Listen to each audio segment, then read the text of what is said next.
شەهیدی فەرماندە معروف عەلی مەجید ناسراو بە سیروان دێرەشەهی لە ساڵی 1950 لە بنەماڵەیەکی هەژار و جوتیاری گوندی دێرەشەی ناوچەی زەنگنەدا لەدایک بووە.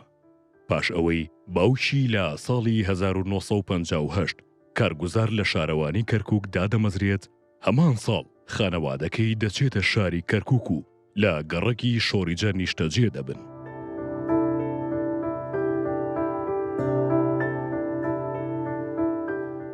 ساڵی 1963 دەخرێتە بەرخوێندن و تاپۆلی پێنجەمی سەرەتایی خوێندووە. لە پێناوی دابینکردنی بشێوی خێزانەکەی دەستبەرداری خوێندن بووە و دەستی بەکارکردن کردووە لە شاری کەرکووک. ساڵی 1974 بووە بە سەرباز و ماوەی 3 ساڵ ژیانی سەربازی لە شارەکانی دیوانیە و بەسڕا بەڕێ کردووە.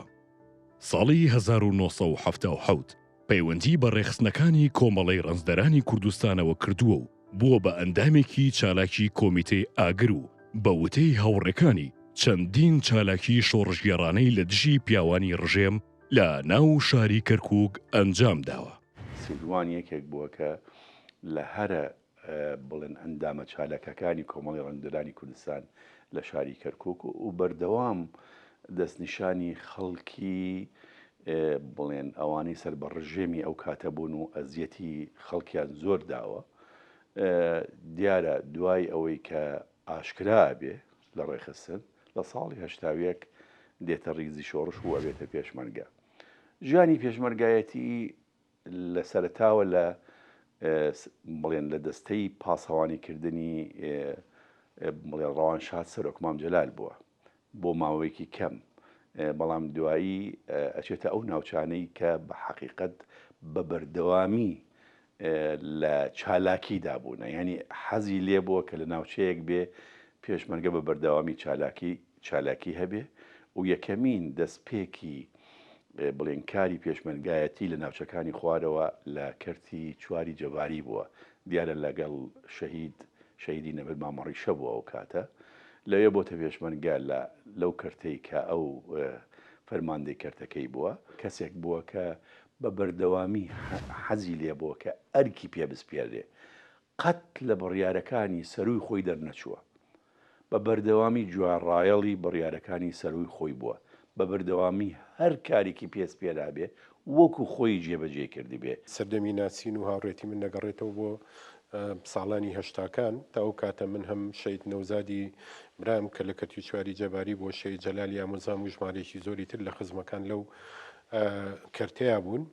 یارە سیروان دێڕەشەیی من دەمێ ساڵ بووە ڕفیقم بووە و فەرماندەی تیپی 57 سەگەرمە بۆ سیروان یەکێک بووە لە کادرە هەرە ئازاکانی ئەو تیپە و لە پاشانیش لە شەڕی 82 شار پێکەوە بووین لە ئێران و ئەوانە لە هێزی پشتیوان پێکەوە بووین و دوای ئەوەیش علاقەی من و سیروان هەر بەردەوام بووە و پیاوێکیش بووە هەر ئەمرێک هەر بڕیارێک لەلایەنی کەتی نیشتمانی کوردستانەوە دەرچوو بێ ئەم پیاوە بە ڕۆح و گیان جێبەجێ کردووە و لە شەڕ و پێکادانی شایەکێک بووە لە پیاوە هەرە ئازاکان و پیاوێکی دەستپاک و دەمپاک و داوێن پاکیش بووە. ئەمبارین بە لە دەستدانی لەبەرەوەی وەکو هەستی باوکایەتی و هەستی کوڕ و باوچی بێبەش بووینە لەو ناز و خۆشەویستی کە هەموو باوچێک ئەی بەخشێ بە منداڵەکانی. بەڵام سەربەرزین بەو ڕابردوو بۆ مێژووە کە دێڕەکانی تەمەنی بە سەروەری نووسیوەتەوە.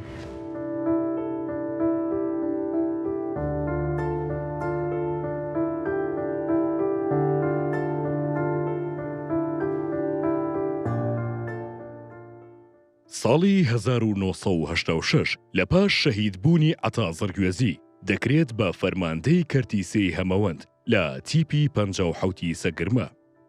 ساڵی 1970 دەکرێتە جێگری لێپرسراوی تیپی 59 حەمرین لە ژیانی پێشمەرگایەتی 11 جار بریندار بوو، زیاد لە 5 جار لە کەناری مەرگ گەڕاوەتەوە. لە هاوینی هەمان ساڵدا بە سەختی بریندار دەبێت بۆ چارەسەر لەلایەن ڕێخستنە نهێنیەکانەوە ڕەوانەی شاری سلێمانی دەکرێت. پاش 3 مانگ پەیوەندی بە شانە نهێنیەکانی ڕێکخراوی سلێمانیەوە دەکات و چەندین کاری شۆڕژێڕی لە ناو شاری چەمچەماڵ ئەنجام دەدات. دەستگای هەواڵگری ڕژێمی پێشوو درک بەم پەیوەندی و کارە شۆڕژێڕیانەی دەکەن و لە هاوینی ساڵی 1990دا لە زاڵگەی تاسڵوجە دەستگیری دەکەن و ڕەوانەی ئەمنە سوورەکەی شاری سلێمانی دەکرێت. لە ساڵی کۆتایی نەوەت سەرەتای ساڵی 1991 لە زیندانی ئەمنە سوورەکەی سلێمانی لە ژووری ئینفرادیەکان من کاک سیروان دێڕەشەیم ناسی. دیارە لە ئینفرادیەکان تەنیا دەرفەت ئەوە بوو کە لە پشتی بڵین ئەو دەلاقە بچووکەی لە دەرگاکەیە هەبوو کاتێ پاسەوانەکان ئەڕۆیشتن و کاتی ئیسراحەتیان بوو یان کاتی خەوتنیان بوو ئەنێمە هەندێک قسە بکەین. کاک سیروان دێڕەشەیی یەکێکە لەو قارەمانانەی لە ماوەی 7 مانگ و 2 ڕۆژ کە من لە ئینفرادی بووم دینیومە خەڵک تەعزیب دراوە لێ دراوە ئەشکەنجە دراوە قارەمانترین کەس لای من سیروان دێڕەشەیی بووە. لەبەر ئەوەی سیروان دێڕەشەیی پیاوێکی تێکۆشەری شاخ و شار و زیندان بووە، خۆشەویست بووە و مێژوو خانبەندی شۆڕژگێڕەکان دەکا لەو خانبەندیەش ڕەحم بە کەس ناکاوەکو خۆی ڕووداوەکان دەگێڕێتەوە. کاک سیروان ئێمەی دڵنیای کردوتی هیچ خەمتان نەبێ بەس بێنە ژوورەوە من بۆریەکەم لایە نەمازانی بۆری لەکوێ پیا کردو وتی بۆریەکەم لایە بەس بێن من پەلاماریانەیەم چاریانەکەم و خۆشم و ئێوە ڕزگارەکەم. ئەمە بڵێن ئازایەتێکی و معنەویاتێکی دا بە هەموو زیندانێکە.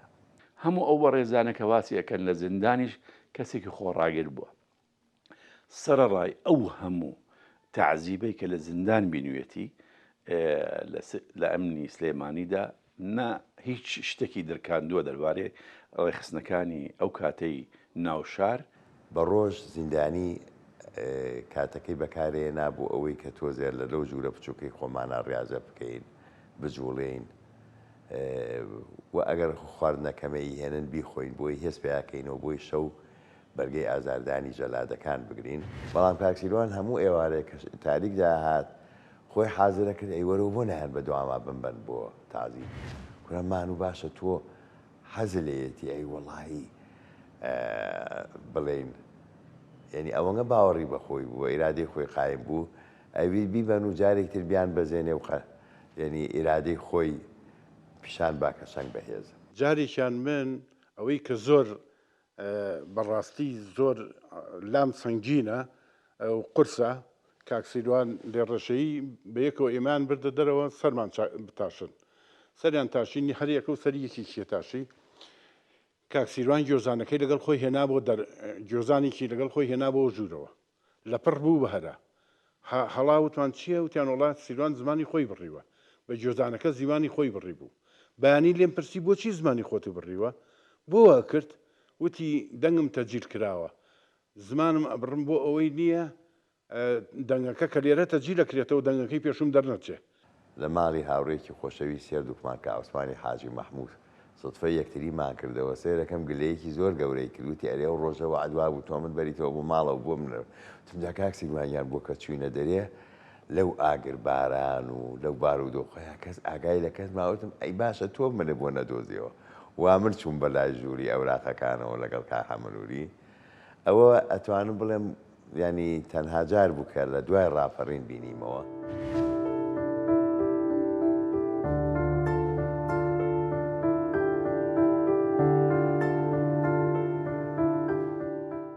سیروان دێڕەشە بە گوێرەی بەڵگە ڕسمیەکانی حیزبە نەیارەکانی یەکێتی نیشتیمانی کوردستان و دەوڵەتی عێراق پیاوێکی دڵسۆز و تێکۆشەری یەکێتی نیشتیمانی کوردستان بووە. لە بەڵگەنامەیەکی فەرمی هەواڵگری ڕژێمی پێشوو کە ئاڕاستەی ئەمنی عامەی کەرکووک کراوە و ڕێکەوتی مانجی ئازاری ساڵی 2003 لەسەر تۆمار کراوە ئاماژە بەهاتنی مەفرەزەکەی شەهید سیروان دێڕەشەیی دەکات کە دێنە ناو شاری کەرکووک و بە وتەی ئەوان کاری تێکدەرانە ئەنجام دەدەن. بەڵام سیروان دێڕەشەیی هاوشانی پێشمەرگە و فەرمانجە قارەمانەکانی یەکێتی نیشتیمانی کوردستان بۆ ئازادکردنی شاری دێرینی کوردەواری لە 9 نیسانی ساڵی 2003دا بەشداری لە ئازادکردنی شارەکە دەکات. طبعاً ئەو بەشداریکی گەورەی کردو لە پرۆسەی ئازادی بە تایبەتی لە کەرکووک جگەل لەوەی کە وەکو باسم کرد لە 91 کە بەشداری ڕاپەڕینی کردووە پاشەوەی ئازاد بۆ لە زیندان لە بازیان و دوایی لە کەرکووک و دوای کە کشاینەتەوە بۆ ناوچەکانی دوای هێرشی حکوومەتی عێراق بەڵام بەداخەوە دوای 20 ڕۆژ شەهید دەبێ بەخۆی و بەڕێزێک کە لەگەڵ یا بووە لە مەفرەزەکەی وا بزانم کە ناوی کەمالە کە پێشمەرگە بۆ کافرۆشی بووە لەگەڵ یا شەهید بووە. یانی شاد و یادی بەخێر دڵخۆشم بەوەی کە کۆمەڵێ ژمارە کوڕ و کچی زۆر جوانی بەجێهێشتووە کە ئێستا درێژادن بە خەباتی مەدەنی بە خوێندەواری بە ئیش و کاری باش.